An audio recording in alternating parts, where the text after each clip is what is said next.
Salam sejahtera untuk kita sekalian, Sobat Pengikut Kristus 2905. Kali ini akan membahas sejarah Ordo Karmel Tak Berkasut.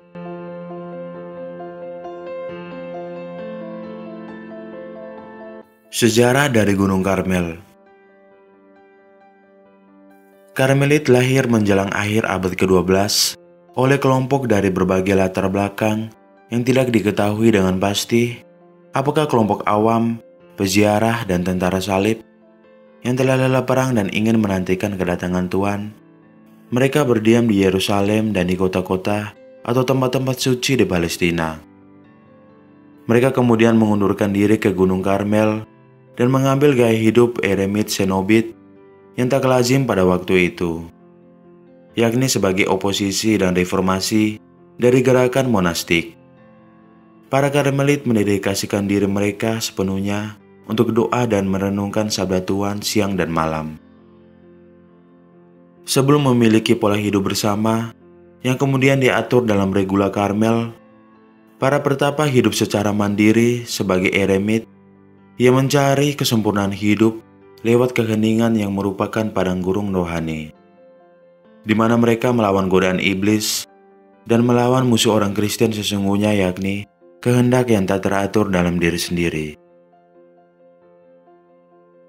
Kemudian pada masa selanjutnya, antara tahun 1206 dan tahun 1214, para petapa dari Gunung Karmel meminta kepada Uskup Yerusalem, yakni Albert Avogadro, yang memerintah keuskupan Yerusalem di kota Saint Jean de Acre, untuk memberikan aturan atau cara hidup untuk mengatur hidup bersama bagi para petapa di Gunung Karmel. Regula ini mendefinisikan visi hidup Karmel sebagai hidup dalam kesetiaan kepada Yesus Kristus, setia melayani Ia dengan hati yang murni dan hati nurani yang baik. Dari tahun 1220, karena situasi keamanan yang semakin memburuk di Tanah Suci, membuat para Karmelit berpindah ke Eropa. Mereka mendirikan komunitas di Siprus, Sisilia, Prancis, dan Inggris. Pada tahun 1291, dengan jatuhnya kota Saint Jean de Acre, berakhir pula keberadaan para Karmelit di Gunung Karmel. Sebagian para Karmelit yang memilih tinggal di Gunung Karmel dibunuh oleh pasukan Islam dan menjadi para martir pertama bagi Ordo Karmel. Perlunakan regula atau aturan hidup dan penyesuaian terhadap tuntutan baru dari kehidupan beragama yang diinginkan oleh Paus Innocent keempat di tahun 1247 menandai transisi dari pertapa eremit dari Ordo Karmel ke bentuk kehidupan mendikan. Hal ini memungkinkan mendirikan biara-biara Karmel di kota-kota dan mengabdikan dirinya untuk kerasulan sebagaimana cara hidup Ordo mendikan pada waktu itu. Dan pada Konsili Leons kedua, Ordo Karmel secara resmi memperoleh pengakuan sebagai Ordo mendikan bersama dengan Ordo Dominikan, Fransiskan, dan pertapa dari Santo Agustinus. Setelah berdiri di Eropa, para Karmelit semakin mematangkan cara hidupnya dengan menekankan model hidup Nabi Elia yang menghidupi cara hidup kontemplatif dan apostolik. Sebagai cara hidup, para Karmelit menggantikan cara hidup eremit yang mendedikasikan penuh untuk berdoa dalam keheningan dan kesendirian.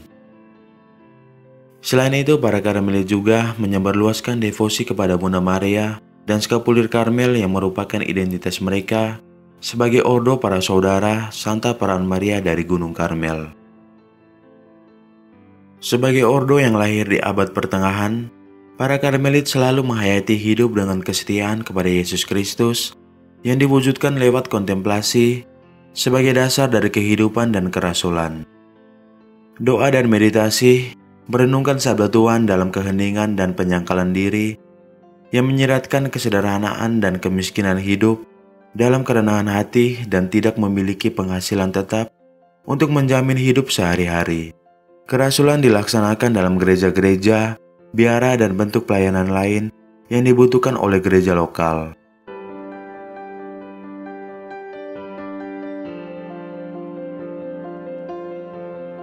Karmelit tak berkasut. Ordo Karmel tak berkasut mengakui bahwa Santa Teresa sebagai ibu dan pendiri. Berbeda dengan institusi lain, Ordo Karmel tak berkasut adalah satu-satunya ordo yang didirikan oleh seorang wanita dan satu-satunya ordo yang cabang wanitanya lahir lebih dahulu dari cabang laki-laki. Ordo Karmel tak berkasut merupakan reformasi dari Ordo Karmel. Pembaharuan semangat hidup Karmel oleh Santa Teresa bukan merupakan gerakan kembali ke tradisi masa lalu, melainkan perkembangan dari spiritualitas Karmel menuju ke masa depan, melahirkan sebuah gaya hidup baru dari spiritualitas Karmel. Dan pembaharuan hidup ini selalu berada dalam kesetiaan kepada ajaran gereja dan tradisi dari para bapak-bapak suci pertapa di Gunung Karmel. Di dalam konstitusi, para saudara tak berkasut Santa Perawan Maria dari Gunung Karmel didefinisikan bahwa OCD merupakan ordo tua yang menyatukan kesetiaan kepada tradisi para pertapa Karmel awal dengan semangat pembaharuan Santa Teresa Avila. Tradisi dan karisma pembaharuan merupakan dua sikap yang saling berhubungan erat dengan Karmelit tak berkasut melalui ibu dan pendiri Santa Teresa Avila. Satu dari visi dari pendirian Biara Reformasi atau OCD adalah keinginan untuk kembali kepada karisma Karmel awal sebagaimana terdapat pada cara hidup pada regula asli. Alasan utama dari pembaharuan hidup Karmel adalah memperbaharui gereja di dalam semangat kekristenan Eropa yang telah menjadi tua dan lesu. Membaharui semangat dan cara hidup biarawan dan biarawati Karmel dari kelesuan hidup membiara dan dampak dari situasi polemik perpecahan gereja yang didalangi oleh Martin Luther dan para tokoh Protestan lainnya. Dan pembaharuan Ordo Karmel diwujudkan dengan pendirian Biara Santo Yosef di Avila pada tahun 1562 untuk para Rubia Karmel. Sedangkan pembaharuan untuk para Frater Karmelit diwujudkan dengan pendirian Biara di Duruelo pada tanggal 28 November tahun 1568 oleh Santo Yohanes dari Salib dan Pater Antonio dari Yesus dengan visi kerasulan untuk gereja dan keselamatan bagi jiwa-jiwa.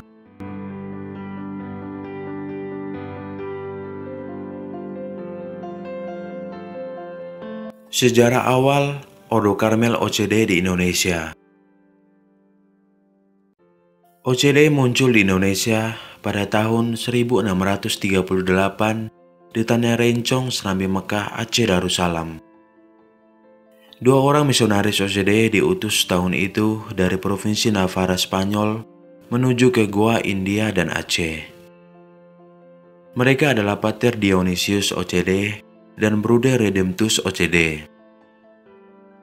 Perjalanan kedua misionaris ini merupakan perjalanan yang berbahaya karena menumpang pada kapal ekspedisi dagang Portugis. Di dalam kapal, kedua misionaris OCD ini bertugas sebagai pendamping rohani para penumpang dan awak kapal. Sekalipun demikian, karena mengikuti kapal dagang Portugis yang dalam arti tertentu membawa slogan ekspansi Eropa, demi gold, glory dan gospel atau emas, kejayaan dan Injil, membuat keduanya dibebani tanggung jawab komunitas Eropa saat itu. Kehadiran mereka di Aceh pada awalnya disambut hangat oleh Sultan Aceh yang pada saat itu berada di bawah kekuasaan Sultan Iskandar Thani. Namun tak lama kemudian, mereka dicurigai dan dituduh menyebarkan agama Kristiani dan mengkristenkan Aceh. Kekuasaan dan perhati hidup yang sangat memperhatikan ajaran Islam di Kesultanan Aceh Darussalam membuat kehadiran kedua misionaris itu ditolak. Bahkan semua orang yang mengikuti ekspedisi dagang Portugis berada dalam ancaman serius. Sekalipun berada di bawah ancaman dan tekanan, Pater Dionysius dan Bruder Redemptus tetap teguh berpegangan dalam iman kepada Kristus sambil tetap memberi ketabahan iman kepada semua peserta armada kapal tersebut. Karena keteguhan dan keberanian mempertahankan iman inilah, maka kedua misionaris OCD itu dibunuh.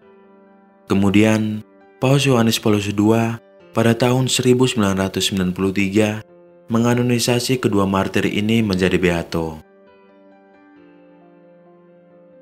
Berdoa dan berkarya dengan tulus dan dalam semangat pengorbanan, itulah yang ditelanankan oleh kedua tokoh imam, Beato Dionysius dan Beato Redemptus.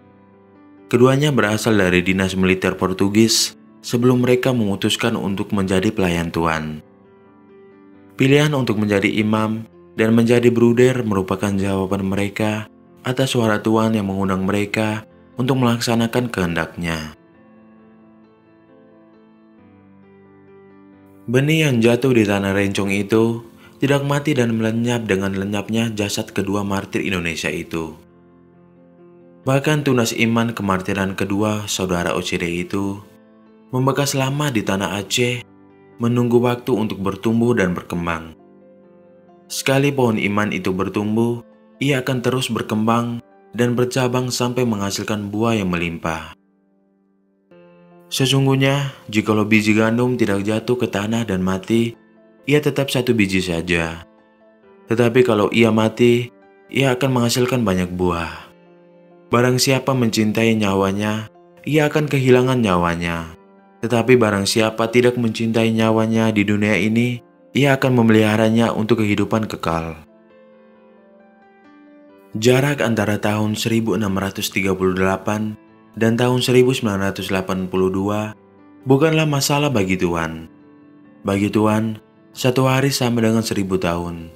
Karena itu, tidak menjadi persoalan benih kemartiran itu lama dipendam di tanah rencong. Perlahan namun pasti, benih iman dan panggilan itu mulai bertumbuh dan berkembang.